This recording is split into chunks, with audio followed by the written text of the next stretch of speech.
प्यारी साध संगत जी, प्यार से कहना धन निरंकार जी।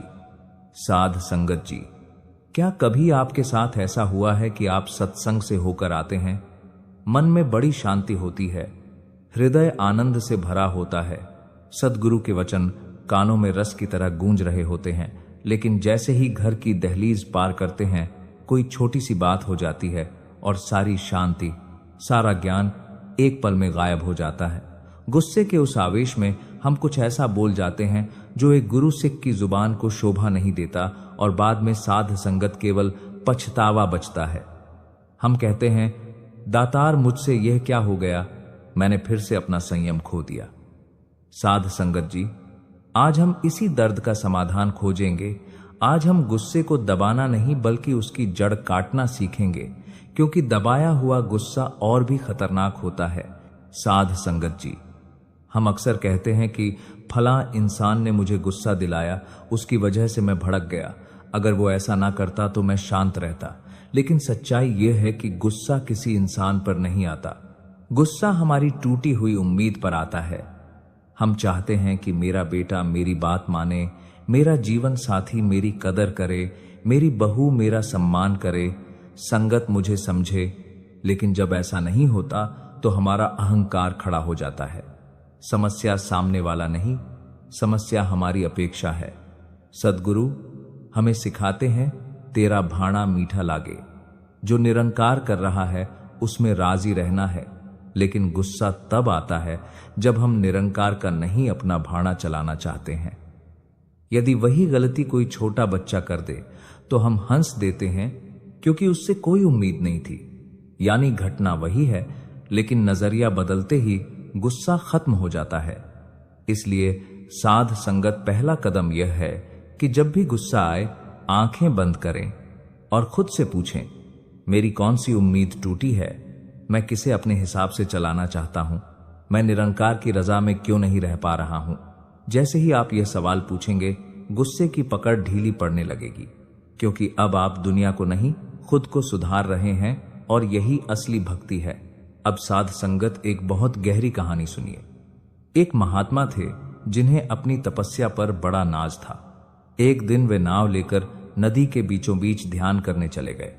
चारों ओर शांति थी, पानी बिल्कुल शांत था। तभी अचानक किसी नाव ने जोर से टक्कर मार दी। महात्मा का ध्यान टूट गया, मन में गुस्सा भर गया। सोचने लगे, कौन मूर्ख है जिसे दिखाई नहीं देता कि मैं ध्यान कर रहा हूं। आंखें खोली तो देखा सामने वाली नाव बिल्कुल खाली थी, उसमें कोई बैठा ही नहीं था। वह नाव हवा और पानी के बहाव से अपने आप बहकर आ गई थी। उसी क्षण महात्मा का सारा गुस्सा पानी के बुलबुले की तरह फूट गया। उन्हें समझ आ गया कि गुस्सा नाव की वजह से नहीं था, गुस्सा उनके भीतर पहले से बैठा था। जब तक उन्हें लगा कोई इंसान है, गुस्सा बाहर आया। जैसे ही पता चला नाव खाली है, गुस्सा शांत हो गया। साध संगत, यही दूसरा सूत्र है। सामने वाला एक खाली नाव है। आपके जीवन में जो लोग आपको गुस्सा दिलाते हैं, वे भी अपने संस्कारों, परेशानियों और अज्ञानता के बहाव में बह रहे हैं। वे जानबूझकर आपको दुख नहीं दे रहे, वे बस बेहोश हैं। अगली बार जब कोई आपको उकसाए तो प्रतिक्रिया देने से पहले 10 सेकंड रुकिए, गहरी सांस लीजिए और मन में कहिए, यह खाली नाव है। आप देखेंगे आपका गुस्सा आधा वहीं शांत हो जाएगा। तीसरा सूत्र है, गुस्से की ऊर्जा को सेवा और सिमरन की शक्ति में बदलना। साध संगत, गुस्सा बुरा नहीं है, गुस्सा ऊर्जा है। यही ऊर्जा प्यार करने, काम करने और दुनिया बदलने में लगती है। ऊर्जा नष्ट नहीं होती, केवल रूप बदलती है। अगर आप गुस्से को दबाएंगे तो वह बीमारी बनेगा, अगर उगलेंगे तो दुश्मनी बनेगी। लेकिन अगर जागरूक होकर देखेंगे तो वही गुस्सा संकल्प बन जाएगा। महात्मा गांधी का उदाहरण देखिए।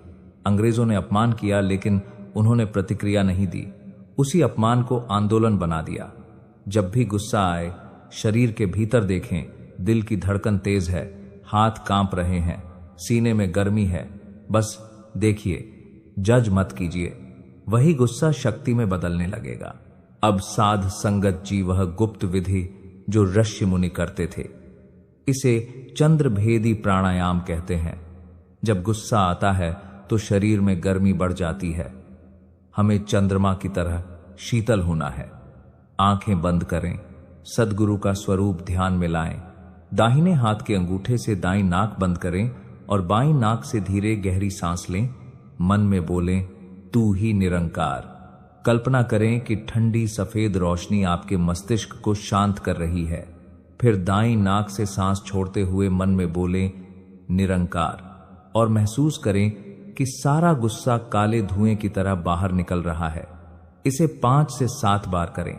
यह वैज्ञानिक विधि है।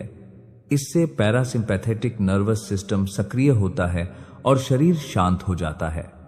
उस समय आप चाहकर भी गुस्सा नहीं कर पाएंगे। अंत में साध संगत जी, आइए उस दातार से अरदास करें।